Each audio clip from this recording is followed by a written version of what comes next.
Thank you, Ciarán.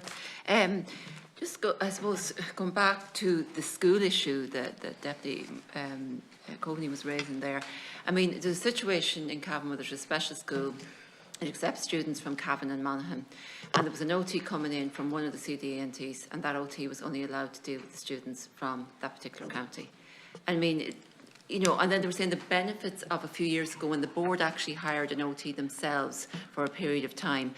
And the OT, the tremendous work that OT was able to do with the children and then with the staff, teachers and SNAs observing, they too were able to then use those coping mechanisms. And I think the school inclusion model is also an excellent model that should be held up as an example that was, I think, was piloted in CHO7 and something that should be considered to be rolled out. It was supposed to be, I think, and maybe you can give me an indication if it was or not.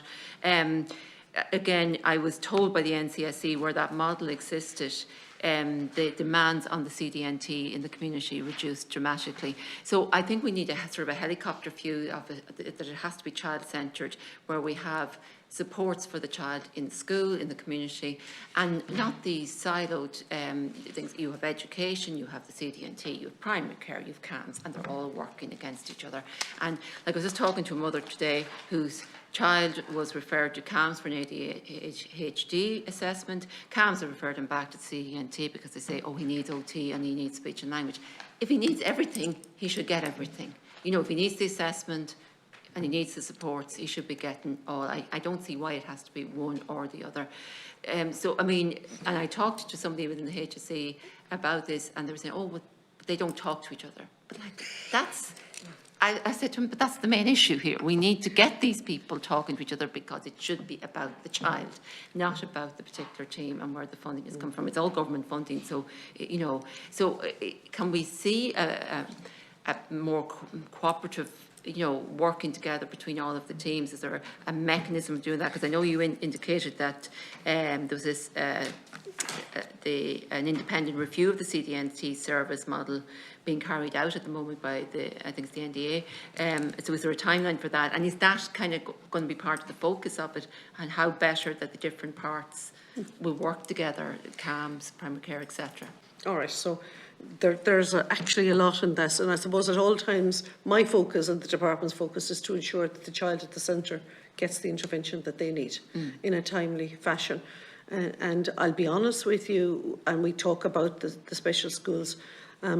I was in Wexford over a year ago, and I was with Deputy Brown and Deputy Keogh, and I went and visited a special school, and I met with the principal, I met with the board, and I met with some parents that were part and parcel of the delegation that was there.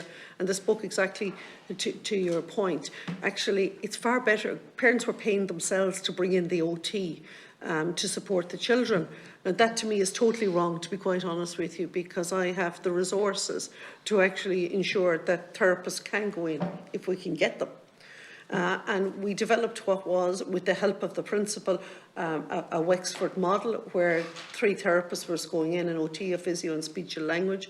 They were reporting back, and there was no breach of data. They were reporting back to the CDNT team because the parents had chosen closest to school as their option. So they were able to report back if they met with Johnny, if they met with Mary, how they were doing. But those therapists were going in for the 5 days. Now, that should have been the model. That is the model that I still aspire to. It's a simple model, that where we don't have a CDNT fully resourced up, and when I say resourced, can't attract the staff onto it for whatever reason, and there is a special school or there's a need, particularly we should be able to recruit in, place within the school, but actually report back to the CDNT. So there's a follow connection, that when the staff do come to the CDNT, they have a full picture of what therapies and interventions the child has held. So that model that you talk about, I've also seen it in Longford as well, where parents pay for therapists to go in, that in actual fact, that we can align it to the CDNT team. There is concern, and I can totally understand within the Department of Education, they can have concern about who holds the clinical governance. The Department of Education don't want to hold it, nor should they have to hold it. It is, we want to hold it within the CDNT team. We would All we are saying is while we are recruiting, it's an interim, it's not a permanent solution, but it's while we're recruiting the staff within the CD&T team until such time as they can go in. You talk about all the different silos. To be honest with you, the HSE have developed their own policy, and it's called NAP, National Access Policy, where they all are talking to each other. Some CHOs talk to each other better than others, and you have the whole mix of it. But to be quite honest with you, I have seen huge improvements under the leadership of Bernard Gloucester in relation to the NAP piece.